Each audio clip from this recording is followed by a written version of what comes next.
Another Dodgers World Series champ signs with another team. First, it's Walker Buehler. We'll get to that story in a second. Also, Freddie's not ready, man. He's not ready. That sprain was a little bit nar than we kind of think about. So, wow, that's something I want to talk about. Also, if you had to guess what kind of numbers do you think Shohei is going to put up, offense and defense, what would those be? Well, let's get to it. Let's get to the stories. But first, hit the subscribe button. You know what to do. Dodgers Digest. You're going to miss stuff. Tell you what, if you don't subscribe and you don't turn on notifications, you're going to miss stuff. And you're like, man, I blew that one. I farmed it. I totally could have done that. And I could have caught up on what's going on. Brad J knew. Mike Nelson knew. I didn't listen. Hit the subscribe button. I know I read too much into things, I guess. Hit the subscribe button. Also like and turn on notifications. Okay. Another World Series Dodger champ signs with another team. It's just, I don't know, man. I just get saddened by kind of like stuff, but you knew it was coming. This is not brand new information. Jack Flaherty returns to the Tigers. A 2-year deal, $35 million after a World Series win with the Dodgers. And come on, man. Dodgers weren't going to pay that.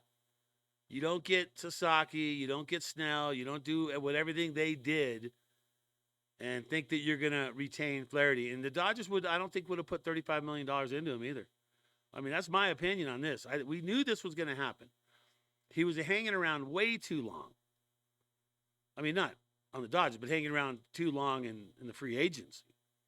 And you knew it had to happen. And you know what? My thoughts, I don't know. I feel like he was spotty at times. I feel like he's great for the team because he's a SoCal dude. So, I mean, playing for the Dodgers, that was a dream for him. Got to play in a World Series team, got a ring. But one of the big things about it is he's got an option it's a 2-year deal, but he has an option. So he can option out.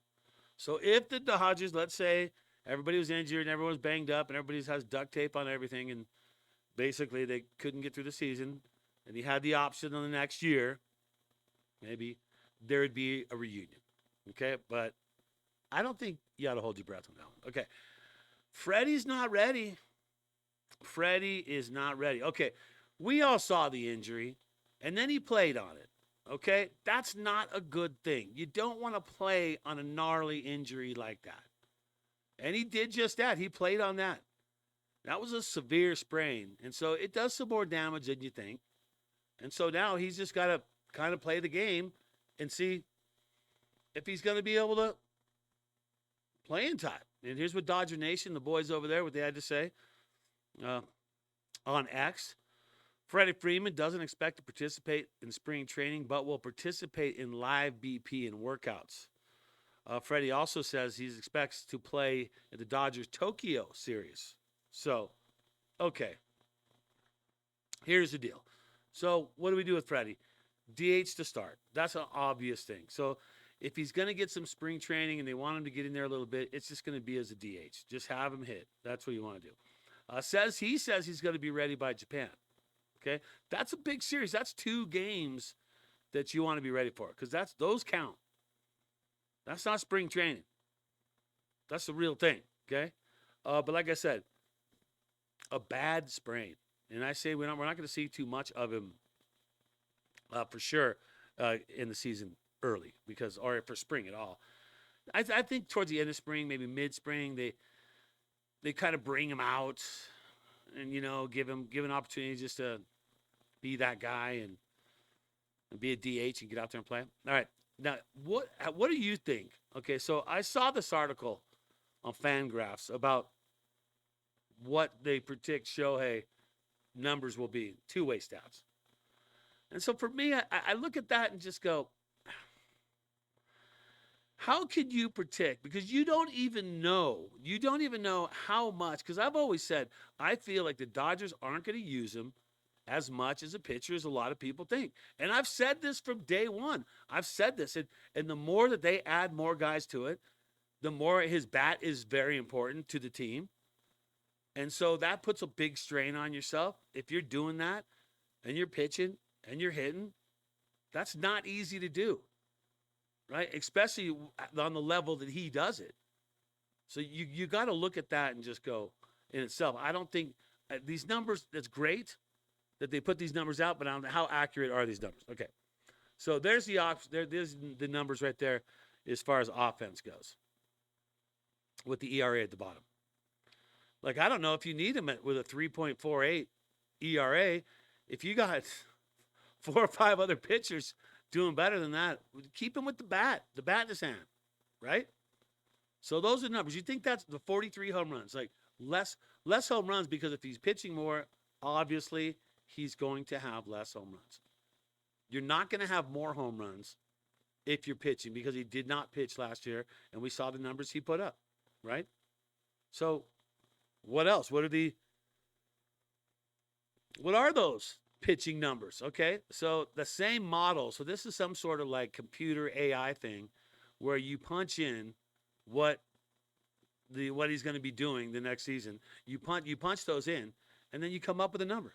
And so they see Shohei is going 9 for 6 as a pitcher with a 3.48 ERA, 1.165 WHIP, and 141 strikeouts in 121 innings. So what glares to me on that whole thing is 121 innings. How much offense do you take away from that man by having him pitch 121 innings if you don't need him to? And it's coming to a point where, as much as the Dodgers' firepower, like, it just feels like he's going to pitch less. They have some pitching options now. There's a lot of guys who are frothing to get out there and do their thing. So I look at that and I'm just like, okay. Those numbers that FanGraph puts out, it's like, okay. And how accurate are those numbers? You're punching in a computer. You'd almost have to be able to read Dave Roberts' mind on how he's going to use them all season long to be able to even come up with those numbers, right? And speaking of Dave Roberts, we have him in the Dodgers Digest quote of the day. And quote of the day, there you go. Ohtani likely to resume pitching sometime in May. Let's try to read between the lines here. It may be earlier, but I think that the first thing I said earlier in the offseason was it's going to be in the Japan series. Once he gets to spring training, we'll see where the throwing program is, and we'll go from there. Nope. They're not going to use him that much. I mean, they'll use him as pitcher, but I don't think they're going to use him as much as people think. In that Japan series, those are 2 games. Oh, I wonder who's going to start those 2 games. I don't know. Yamamoto maybe, Sasaki, right? Obviously, that's what's going to happen right there. So you don't need him. You don't. So what do? You use his bat is what you do. That's going to wrap it up right here. I mean, I'm not trying to hide anything. You use his bat. I think you use him pitching sparingly. That's it. Sparingly. You know what to do. Hit the subscribe button. We're building, trying to get to those double digits by the start of the season. Also hit the like button. Also turn on those notifications because you don't want to miss a second. Dodgers Digest. I'm Brad J. As you go through your whole day and as you go through life, always think Dodger Blue.